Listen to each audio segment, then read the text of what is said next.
hoje. Não perca, 22 horas. Mais informações na descrição.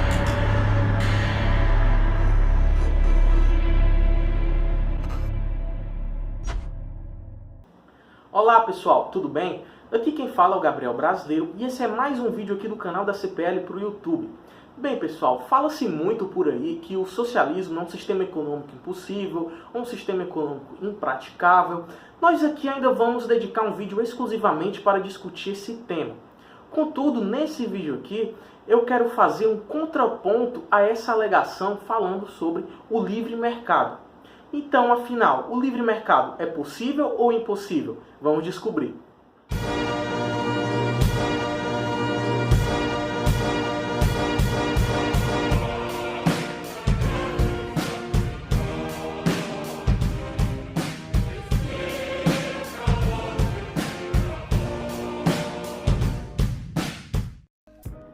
Bem pessoal, como vocês já devem ter visto no título do vídeo, vocês já sabem qual a resposta que eu vou dar a essa pergunta. Contudo, alguns esclarecimentos iniciais são necessários ser feitos, porque impossibilidade, no sentido que eu vou falar aqui, não é o mesmo que Mises usava para se referir ao socialismo.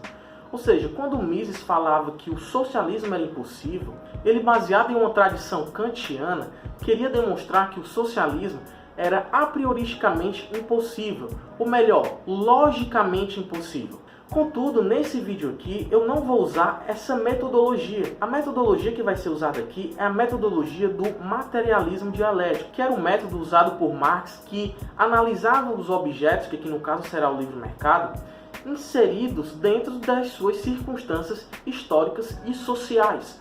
Ou seja, nós aqui vamos analisar contingências, não vamos nos envolver nessa discussão meramente lógica.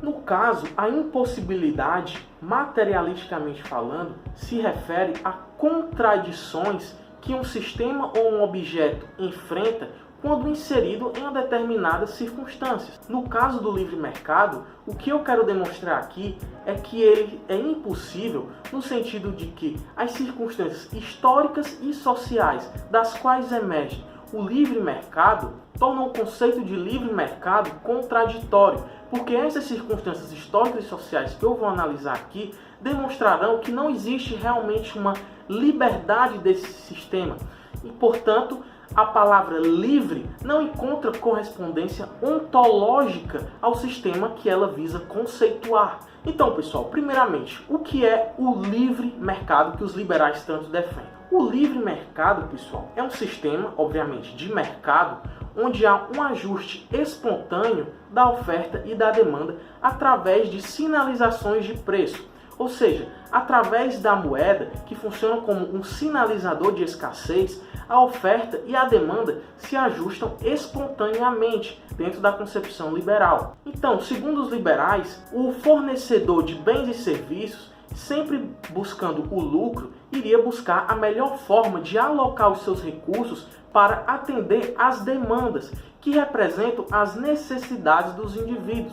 E, portanto, nesse sistema espontâneo, segundo os liberais, haveria uma tendência de cada vez mais atender de forma melhor essas necessidades dos indivíduos, desde necessidades básicas até necessidades que não são básicas, mas que também fazem parte da vontade dos indivíduos, como o entretenimento. Portanto, segundo os liberais, quanto mais livre o mercado, maior liberdade para as empresas buscarem atender essas necessidades das melhores formas possíveis. E, portanto, quanto mais livre o livre mercado, mais livre os indivíduos. Contudo, pessoal, uma análise mais profunda das entranhas desse sistema permite que a gente conclua que não há uma real liberdade dentro desse sistema.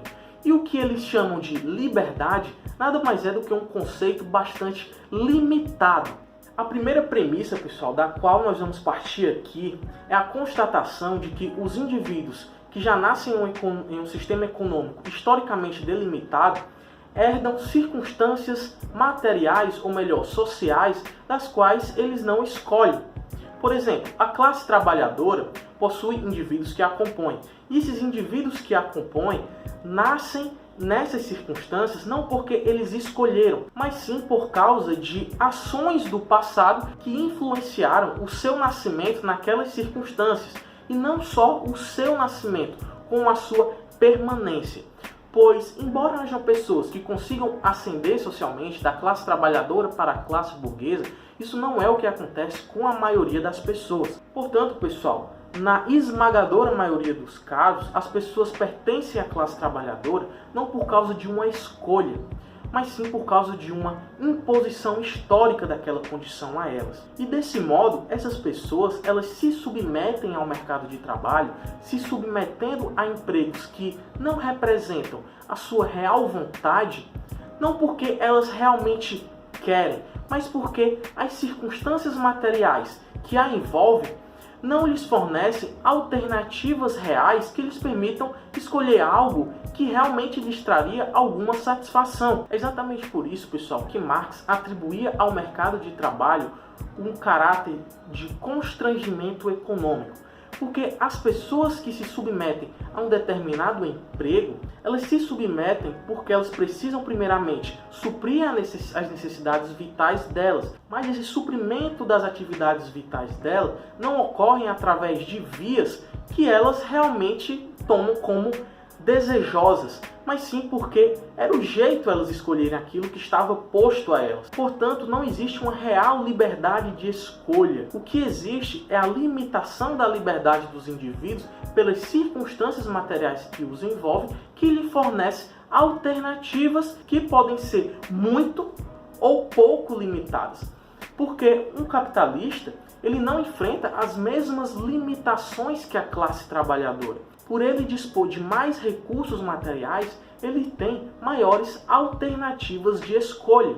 E o que nós observamos no capitalismo é que ele, sendo um sistema hierarquizado, quanto menor é a colocação da pessoa nessa hierarquia, menor é a quantidade de alternativas reais que elas podem escolher para satisfazer as suas necessidades vitais, assim como é menor as alternativas que ela tem para pôr em prática atividades que realmente lhes trazem satisfação. Então, pessoal, a partir disso surge o que Marx chamava de alienação do trabalho, ou que em outras traduções chama de estranhamento do trabalho, que é exatamente essa condição onde as pessoas não se sentem realmente livres fazendo aquele trabalho que lhe é imposto pelo cotidiano. Porque a pessoa se pega viciada em um padrão de cotidiano que não reflete uma atividade que elas queriam praticar. Portanto, reiterando o que eu já disse, não existe uma real liberdade de escolha. O que existe é uma distribuição desigual da liberdade na sociedade capitalista. Distribuição essa que aumenta ou diminui seus horizontes na medida que o indivíduo tem muitos ou poucos recursos materiais. Claro, quem sofre mais de limitação de liberdade nesse sistema é exatamente a classe trabalhadora, que está mais apta a sofrer a alienação ou estranhamento do trabalho. No entanto, pessoal, como nos lembra Mesaros, não é apenas as classes mais baixas que sofrem de falta de liberdade. Porque os capitalistas, embora eles não sofram da falta de liberdade na mesma ordem que a classe trabalhadora, eles também possuem uma limitação ideológica de sua liberdade. Pois o capitalismo, sendo um sistema competitivo, ele cria o sentimento de exigência de cumprimento de certas normas de mercado que impõem aos capitalistas a necessidade de serem cumpridas. Caso contrário, eles são punidos com a diminuição dos seus lucros e com talvez até a queda na hierarquia de classes sociais. Porque nesse sentido, pessoal, o livre mercado acaba ganhando vida própria, que, como Marx dizia, o feitiço se volta contra os feiticeiros, um sistema cujas próprias regras e cujos próprios mecanismos e metabolismo não é controlado mais pelos capitalistas, que apenas seguem a regra do jogo, cujos capitalistas são constantemente ameaçados pela possibilidade de terem seus lucros decadentes ou terem a sua própria condição social também decadente. Desse modo, o que nós observamos é que não existe uma real liberdade no sistema de livre mercado. Essa liberdade só seria alcançada mesmo no comunismo, que seria onde, segundo Marx, haveria a superação do reino da necessidade e a sua substituição pelo reino da liberdade, porque os indivíduos conseguiriam controlar coletivamente o metabolismo da natureza de tal forma que eles conseguiriam ter bastante tempo livre para se dedicar a atividades que realmente lhes trazem satisfação. Portanto, abolida as classes sociais e abolida essas condições limitantes de liberdade, os indivíduos teriam a plena liberdade para praticar aquilo que eles desejam. Mas claro, dentro de limites impostos socialmente, porque não existe uma liberdade metafísica, mas existe uma liberdade que supera o conceito liberal de liberdade, que é exatamente o conceito comunista. Outro ponto, pessoal, que mostra que o livre mercado é um sistema contraditório é exatamente a sua tendência monopolista. O que é isso? Como Marx bem apontou, no livre mercado há uma tendência de grandes corporações surgirem. Mesmo que não surja um monopólio privado propriamente dito, há uma tendência de agigantamento de certas empresas que concentram grandes fatias do mercado. Mas por que isso ocorre? Isso ocorre, pessoal, justamente por causa das operações de mercado. Porque é natural que o mercado, sendo uma competição, produza certas empresas que terão uma vantagem sobre as outras. E conforme algumas empresas possuem vantagem sobre as outras, alguns capitalistas irão dispor de mais recursos para incrementar seu capital, recursos para diminuir custos de produção, recursos para investir em publicidade e recursos das mais diversas formas que lhes permitem agigantar essa vantagem que eles possuem em relação aos outros capitalistas. Então, pessoal, o que é que nós observamos aqui? Que a própria competição entre os capitalistas também impõe uma hierarquização de distribuição desigual de liberdade, que era algo que Marx também havia notado que acontecia no capitalismo. Portanto, pessoal, a própria competição no livre mercado não é realmente uma competição livre, justamente porque o mercado, devido a essa sua tendência, ele já produz empresas que terão grandes vantagens sobre as outras. Vantagens essas que já estão postas historicamente hoje no sistema de mercado. Então o que nós observamos é que o livre mercado ele cria condições em que a própria competição entre os capitalistas já ocorre, pessoal, sem qualquer tipo de equidade, não havendo desse modo uma real liberdade nessa competição, não sendo uma competição propriamente justa. Além do mais, pessoal, o que nós também observamos é que conforme essas grandes corporações ganham essa magnitude devido às operações de mercado, algumas empresas começam a dispor seus recursos não mais para lucrar através das próprias operações de mercado, mas sim para manipular o ambiente institucional e político em que elas estão inseridas, a fim de que haja um benefício próprio a essas empresas. Ou seja, o próprio livre mercado cria uma condição de ganância onde as próprias empresas tentam manipular as circunstâncias institucionais em que elas estão inseridas para desfavorecer os menores e as favorecerem. Então, pessoal, isso é uma contradição histórica do próprio livre mercado, porque o que nós observamos é exatamente isso hoje, uma quantidade excessiva de lobby, de captura institucional e de imperialismo que desmontam o próprio ideal de livre mercado. E finalmente, pessoal, para colocarmos o prego nesse caixão, é importante também lembrar que as circunstâncias em que o capitalismo nasce, como Marx também nos lembra, são circunstâncias que não nasceram de forma leal, mas são circunstâncias que nasceram a partir de expropriações massivas de terra, a partir da acumulação de recursos advindo do colonialismo, a partir de benefícios mercantilistas a certos monopólios e etc, etc, etc.